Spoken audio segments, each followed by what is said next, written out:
transcribed. Ladies and gentlemen, the Railroad Hour.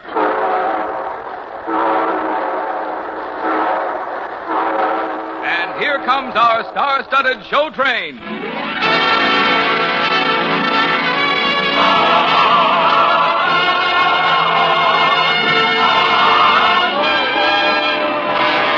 Tonight, the Association of American Railroads presents the charming Broadway musical Irene, starring Gordon MacRae and his guest star Elaine Malbin. Our choir is under the direction of Norman Luboff, and the music is prepared and conducted by Carmen Dragon.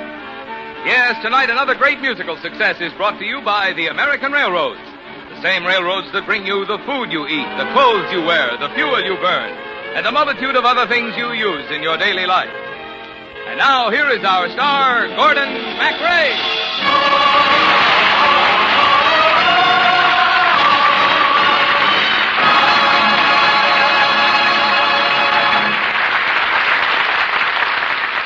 Thank you, Marvin Miller, and good evening, ladies and gentlemen. Well, sir, tonight, Elaine Malbin will be the unforgettable Irene. I'm a fellow named Donald Marshall, and I'm giving a party at my Fifth Avenue mansion. And, of course, you're all invited.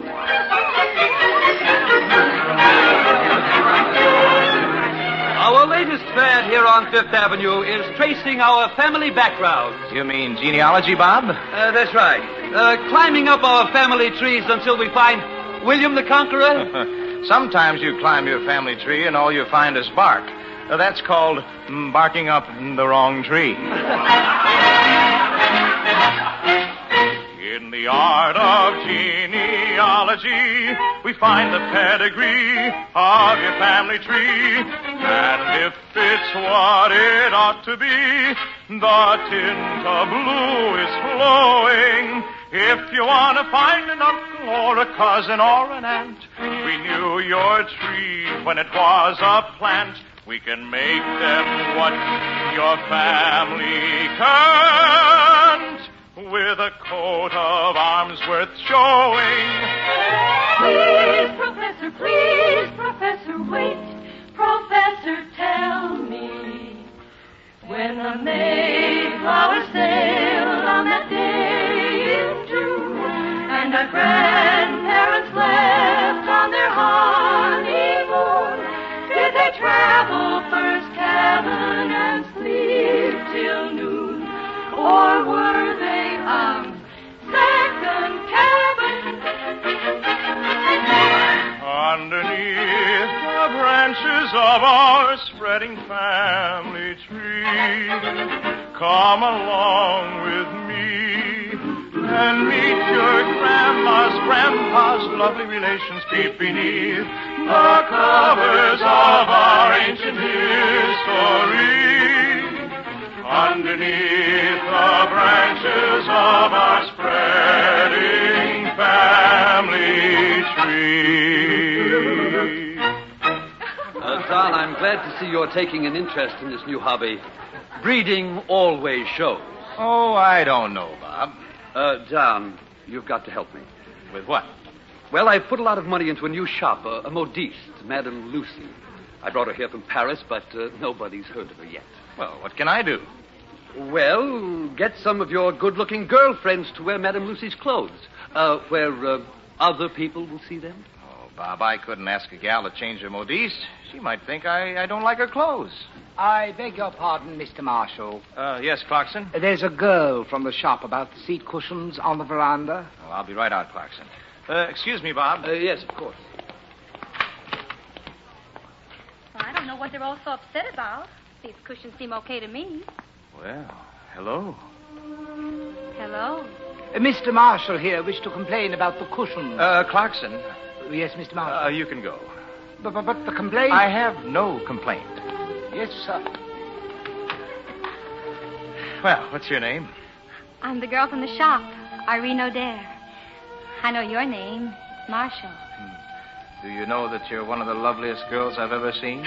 No, not in this old shirtwaist and this 98-cent hat. I hope you don't mind, but I've been peeking at all those really lovely girls at your party. Those gowns, oh, they're dreamy. Gowns don't make any difference. Oh, yes, they do. I had a gown once. You did? Mm-hmm. It was Alice Blue. One of the women who comes into our shop gave it to me. It was just a cast-off, but do you know that originally it cost $85? Imagine that. I took it home and pressed it and fluffed it up, and I felt like a princess. Where is it now? It's gone. I wore it out. It just faded away. Oh, I wish you could have seen me in it. It was so wonderful. I even used to put it on a hanger. I once had a gown that was almost new. Oh, the daintiest thing is the sweet Alice Blue, with little forget-me-nots placed here and there. When I had it on, I walked on the air, and it was, and it was, till it went, and it wasn't no more.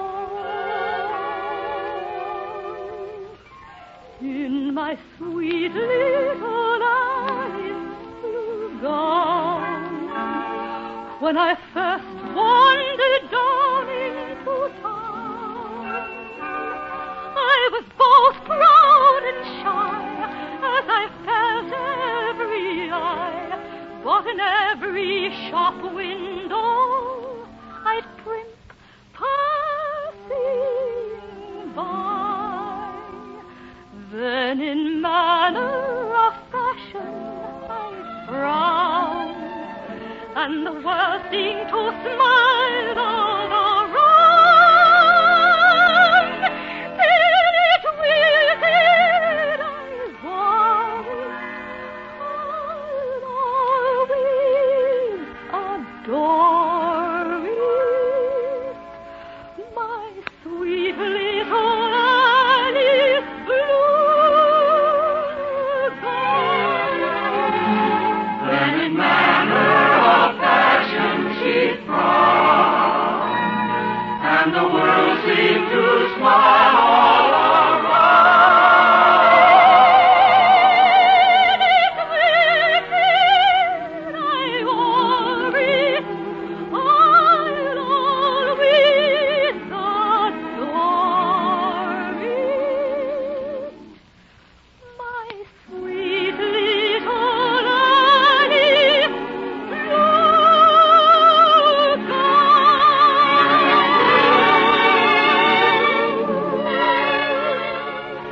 Sounds wonderful. Clothes make a lot of difference to a girl.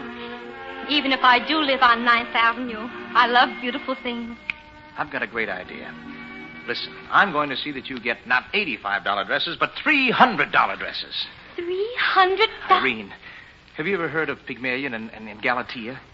They a vaudeville team? Oh, no. He was a sculptor and she was a statue. He decked her out in the most beautiful raiment and she came to life. And they loved each other forever and ever. Oh, I don't believe it. Well, that's what I'm going to give you, Irene. Gowns and jewels and hats and slippers. You're going to be Galatea. Gee whiz. How much do you make a week at the shop? $15. Well, you're making $25 a week right now, and all you have to do is wear beautiful clothes, go to parties, and tell everybody you bought them at Madame Lucy's. Is it a deal? It's a deal.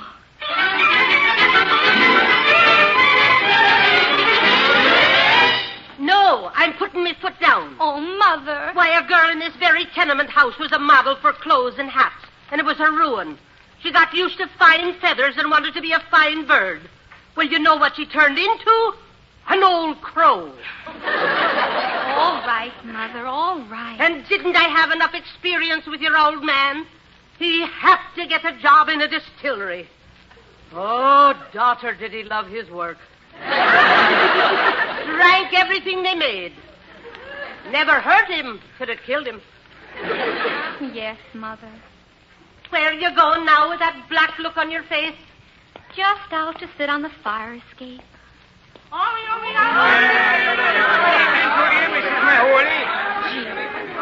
I guess all a gal can do is dream. If I shut my eyes and my ears, why, this isn't a fire escape at all. It's the rampart of a castle. We build our castles in the air and bid the world go by. So half the time we're living here, we're dreaming in the sky. In dreams 12 hours through the day, a shame there can't be more. If every girl could have her way, we dream the 24.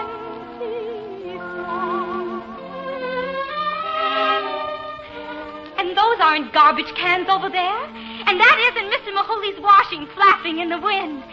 It's Mr. Marshall, Don, on a white horse, come to serenade me. There's a castle in our dreams where we place our hopes and all our fancies, where the light of romance beams and sweethearts form a wooing under your window cooling.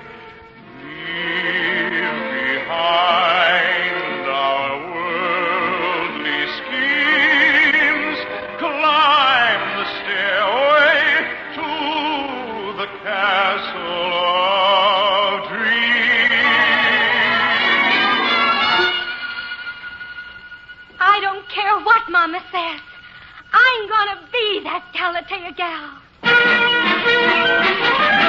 Madam Lucy, I want slippers, stockings, hats and gloves, underthings, overthings, everything from Mademoiselle Irene O'Dare. Designer gown. The most beautiful gown this town has ever seen. Mademoiselle O'Dare, do you have a color preference? Oh, yes. Blue. Alice blue.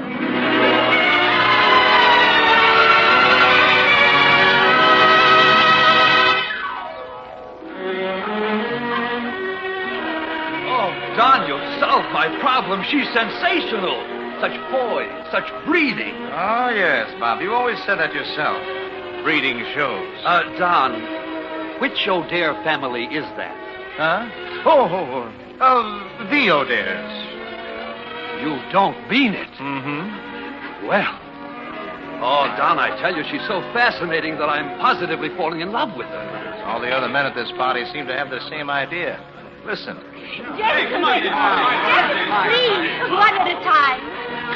Oh, I'm having a lovely time. Well, it's as it should be, Miss O'Dare, because we all think you're the loveliest girl in the world. Gentlemen, I thank you. I only hope at midnight I don't turn into a pumpkin. Oh, kind I befriending, what will be the ending of my little Alice blue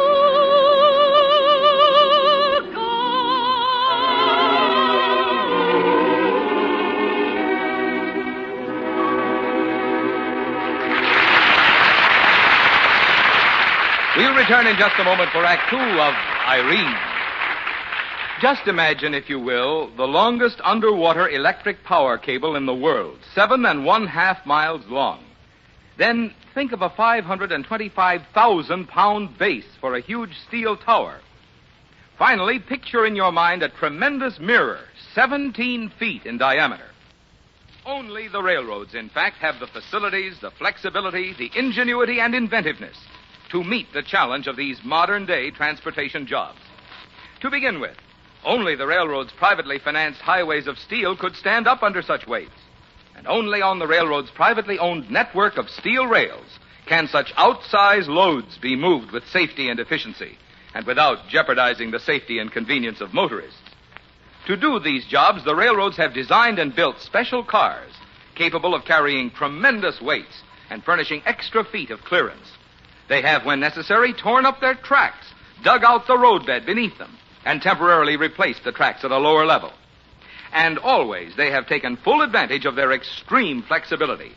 their ability to use a large variety of alternate routes if a shipment is too oversized to make it on the most direct route.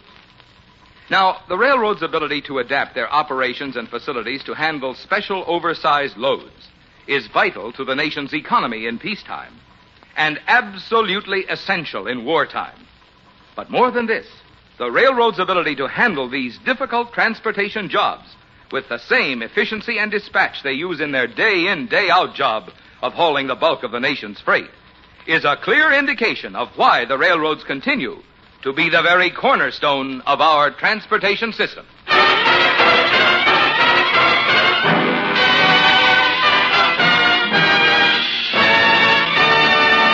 Here's Act Two of the Lawrence and Lee version of Irene, starring Gordon MacRae as Donald Marshall and Elaine Melvin as Irene.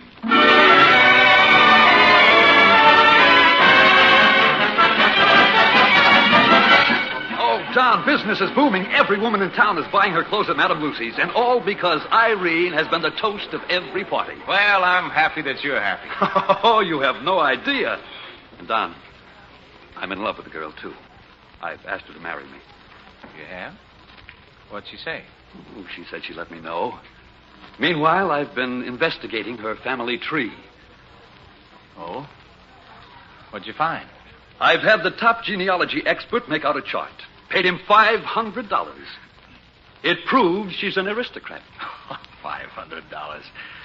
If you paid $1,000, Bob, they would have said her father was the Prince of Wales and her mother was Queen of Romania. You don't approve of genealogy? Oh, what good is a fancy family tree? Makes you feel like a potato. The best part of you is underground. Well, all right, here's the O'Dare history. It's all on this scroll. Let me have that, will you? I'll be right back. Irene! Oh, Irene! I'm right here, Mr. Marshall. Well, you having fun? Oh, yes. I wish it could last forever. I've kept a diary, so if anything happens, I'll have something wonderful to read about, at least, when I'm an old lady. You know what I have here? The history of your family. Oh, dear.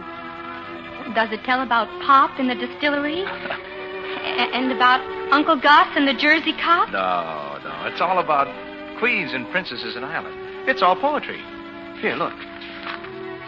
Oh, it's like a fairy story. And I'm in it. You sure are. Once a king of Normandy wed a queen of Arcady. Then they settled o'er the sea.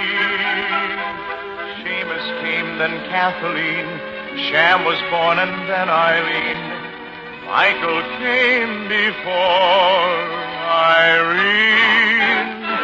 Irene, a little bit of salt and sweetness.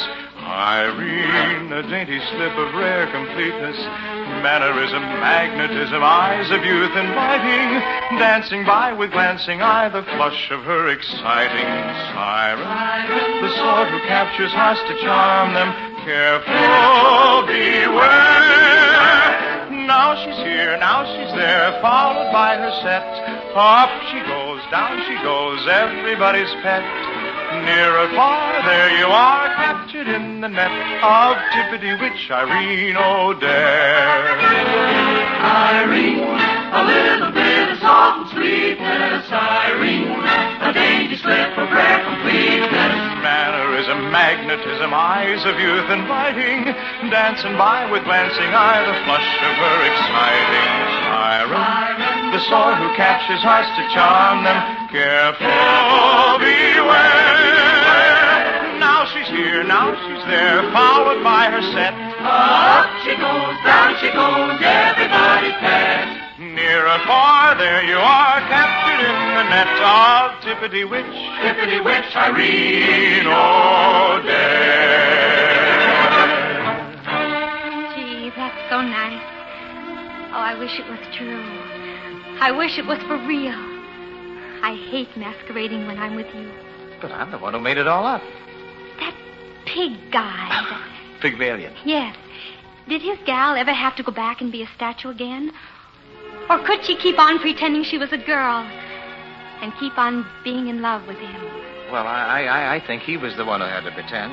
Because, you see, she is so very beautiful that, well, he never thought he was worthy of her. golly.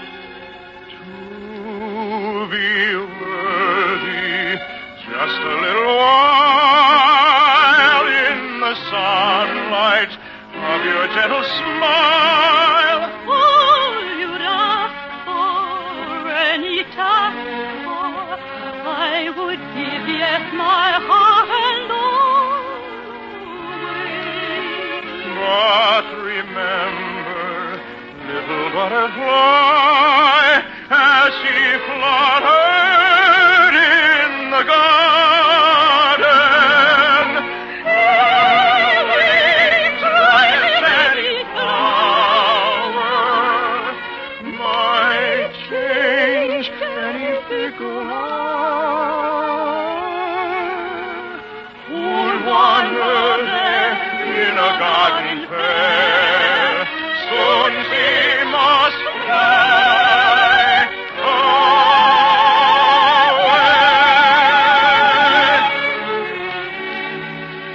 away. Excuse me. Oh, hi, Bob. What's up? Well, the party's almost over, and I'd like the last dance with the most beautiful girl here. Oh, no, you don't. Irene's going to dance with me. I'm awfully sorry, Bob. I always said, Bob, the last part of a party was the most fun of all. You know that. Oh, the last part of every party is the real part, the best of all.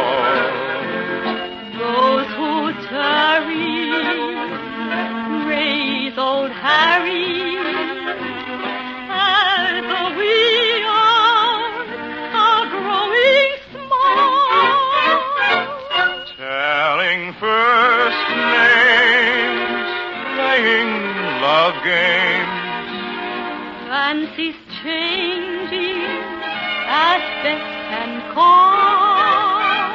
Oft times a faint heart will make a late start and make the last part best of all. Oh, the last seldom get together. You're as sliding as the weather, flittering here, a fluttering ever there. I wouldn't change your disposition, though I may have the intuition. You're not so much to me that I should care. But now why can't you hear a song? We'll have a moment of our own. Why don't you listen to me? Why don't you listen to me? Goodness, won't you wait a little while? You've been very distant, And you've always been persistent. now you're coming around, or else you wouldn't smile. And I notice by your attitude you show a little gratitude and make the weary waiting worth the while. Oft times of penny affection, we'll make the last and make the last party best of all.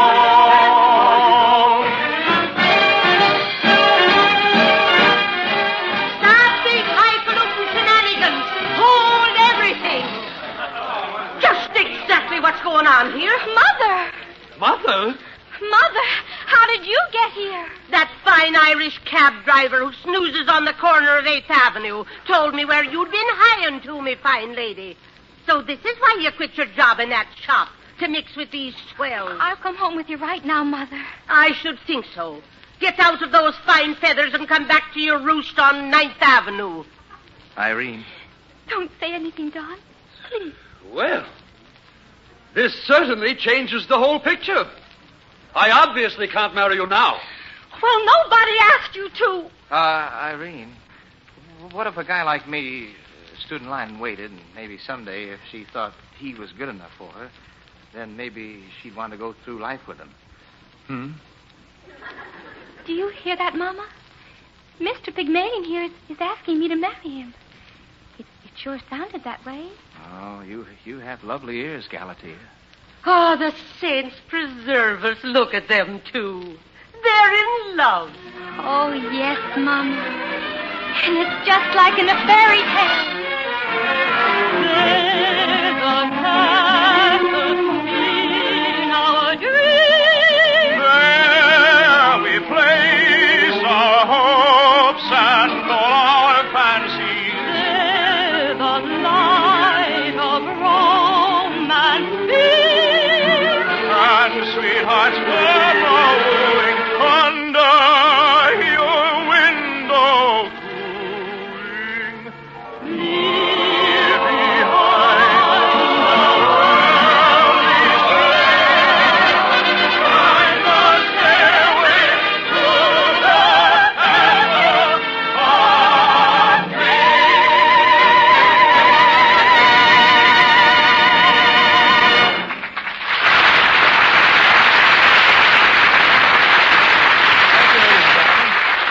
Malvin. We'll be back in just one moment. Our thanks to Werner Felton, Tom McKee, and to our entire company. Irene, with music by Harry Tierney, book by James Montgomery, and lyrics by Joseph McCarthy, was dramatized for the Railroad Hour by Lawrence and Lee. The Railroad Hour is brought to you each week at this same time by the American Railroads. Every Marvin? time you see one of the men or women who serves you by working for the railroads that serve you, and there are more than 1.25 million of these men and women, remember this. For each of those people, there is at least one other person employed by the many industries that supply the railroads. Railroad purchases of materials, supplies, fuel, and equipment annually total up to several billions of dollars.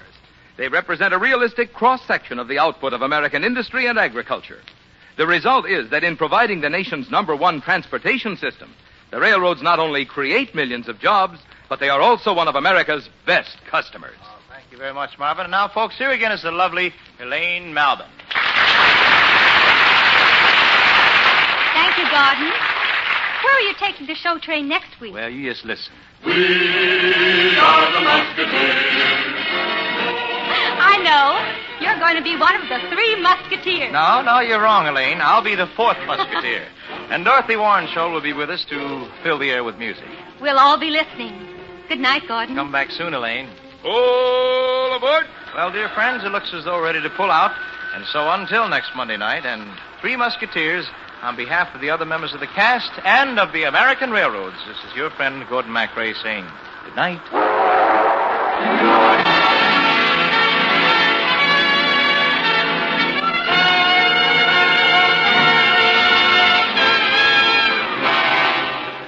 Irene was presented by special arrangement with the Tams Whitmark Music Library. Gordon MacRae may be seen starring in 2 Sailors and a Girl in Technicolor. Our choir was under the direction of Norman Luboff, and our music was prepared and conducted by Carmen Dragon. This is Marvin Miller saying goodbye until next week for the American Railroads, and reminding you, this month is Easter Seal Month. As you know, this campaign benefits the hundreds of thousands of crippled children who need the services of the National Society for Crippled Children. Won't you support the work of this organization? And now, keep tuned for your Monday night of music on NBC.